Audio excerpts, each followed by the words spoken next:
Hi guys, it's Adam from Team Workout Movement, and today I'll show you another side ab workout.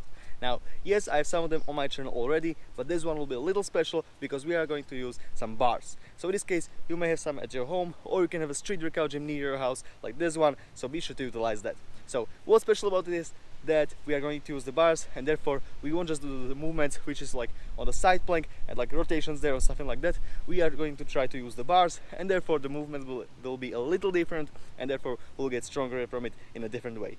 This type of training is mostly used for movements like the human flag or stuff like that, where you have to rely on your side abs mostly, and it's like one of the more difficult movements which you want to learn. So in this case, great workout for that, also for the looks and of course the strength. So first, let's explain what are the side abs, or also called obliques, do.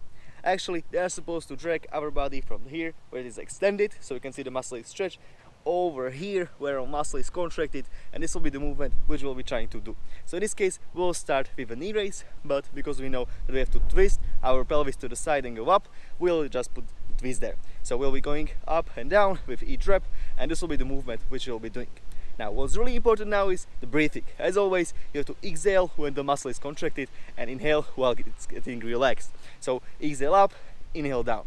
And then for the rep range, what you have to do is 8 to 10 reps, but with this workout we will be doing 3 sets of each exercise, and therefore we'll be always decreasing the amount of reps which we'll do. But first, let's start with those stands.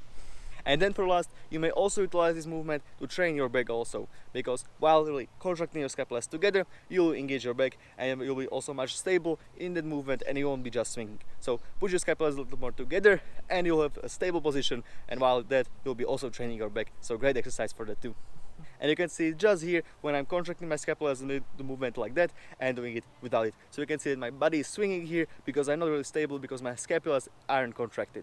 For the second exercise, what we'll be doing is the absolute opposite. So instead of having our arms facing upwards, we'll face them downwards. And in this case, we'll be doing it on a dip. So if you have bars like this at your home, great. If you don't, you have to have a street workout gym like this one next to it. So what we'll be doing is going into the dip position, and from there, again, we have to utilize the knowledge which we learned before. So the contraction occurs here when we put our pelvis a bit to the side. And in this case, what we have to do is again do almost like a knee raise, but we'll also move our lower body and the lower part of our upper body behind.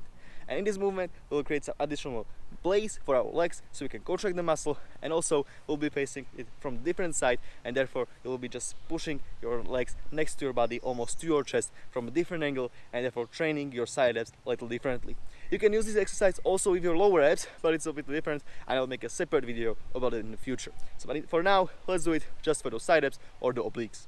Then for the technique, what you have to do is have your arms nice and straight preferably, and then while going up, you always have to exhale because we are contracting the muscle, and then while going down, it's relaxed and we have to inhale. So always remember this pattern, it's really important. And again, for the rep range, start with those 8 to 10, and I will be slowly decreasing it after each series that we will do. So this is for the second exercise. For the third exercise, we'll be doing a different kind of plank. In this case, we'll not be doing a thread and needle with our arm, but we'll be doing it with our legs. So what you have to do is crunch one of your legs and then twist to the opposite side. So if I crunch my right leg, I'll twist to the left side and reverse. So this is the exercise that we'll be doing. You'll be just twisting each one of those legs to the side. Now what's really important is that you don't want to touch the surface, so never touch the ground, and always have like a little space above it, because you actually want to put your lower body like lower in order to stretch the muscle, and then while bringing it up, you want to slowly contract the muscle, and this is where the tension is taking place. It's also taking place on the way down, so don't forget about that movement. Also you want to make it nice and slow, but really the upper movement is much more really stressful for the muscle, and you really want to be in the longest time on that movement. And then for the technique, you want to have your abs as tight as possible, and also you want to lean a little forward, because if you are going to lean a bit backward, you won't have the space which you are required to have there, and also the movement will be kind of silly because you won't have the stability from your hands going there. So really nicely have your hands next, just under your body, maybe a little behind, and from there you'll be able to execute this movement absolutely perfectly.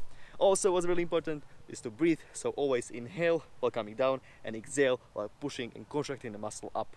And this exercise will be a little different for the rep range because it's a little easier, and therefore we are looking for 12 to 14 reps in total, meaning they'll do 6 to 7 reps for each side. And yes, we'll be always switching the sides by each rep which you'll do. And the fourth will be again a plank, so you can do it even at home, of course. And in this case, it will be similar to the previous exercise, but we won't be twisting our entire lower body, but instead we'll be just moving our legs to the side. So even with that movement, we will get some activation on our side abs, but in this case, we'll make it even faster, so has some dynamic component there, so it will almost look like a cardio, but it won't, because you still want to have some tension on those side abs. So what we'll be doing is always switching the side, so right leg goes to the left side and the left leg goes to the right side, so always the opposite. But the technique is stay similar, so you always want to have your hands just under your body, not in front of it, and from this you'll be just doing a flurry of these knee contractions there, and you'll have an absolutely fantastic movement for your side abs. And for the rep range, we are looking for 30 to 40 reps in total, so in this case it will be 20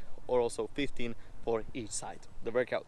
So what we'll be doing are these 3 sets of these 4 exercises, which we'll be doing after each other, and between each set you'll have a 20-second break. So the breaks will be quite short, and you'll be doing the 4 exercises right after each other, so it will be quite difficult, but I'm sure that you'll be able to manage. If it becomes too easy for you, then you can also remove the break. I personally would remove it, but if you are a little more beginner, then definitely put it there, because you still want to have a quality movement during those exercises and not do some kind of fake movement which will not give you any results. So quality goes over quantity, so that break is really important if you are keeping up, and therefore utilize it to its best. And then the rep ranges stay the same, so we'll start with those 8 to 10 reps at the first one, again 8 to 10 reps in the second one, so the exercises stay similar with the rep ranges. Then for the third exercise, again those 12 to 14 reps, and in the last exercise we'll be doing those 30 to 40 reps. So if you're a little more advanced, do the higher number. If you're a little more of a beginner, then do the easier number. And then by each set you will be removing either 1 rep from the series, or you will be removing 2 reps. So instead of doing 10 at the first one, I will be doing 8 at the second one, and then 6 at the third one.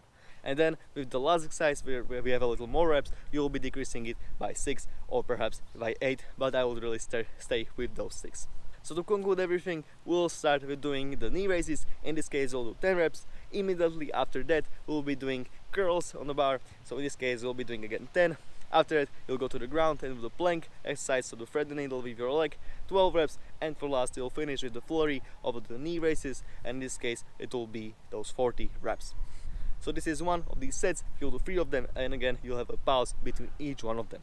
And then after the first one is done, you'll decrease the numbers to the second one, or you don't need to if you are strong enough, but it depends on your level and how you think you feel. Alright guys, thank you very much for watching. This is everything for the video. If you enjoyed, leave a like, share and subscribe, and also follow me on Instagram. I have daily posts, so every day there is a new post, so be sure to check it out. And then for last, if you have any questions, leave it down in the comment section below. Alright guys, thank you very much for watching. Have a wonderful day, and bye.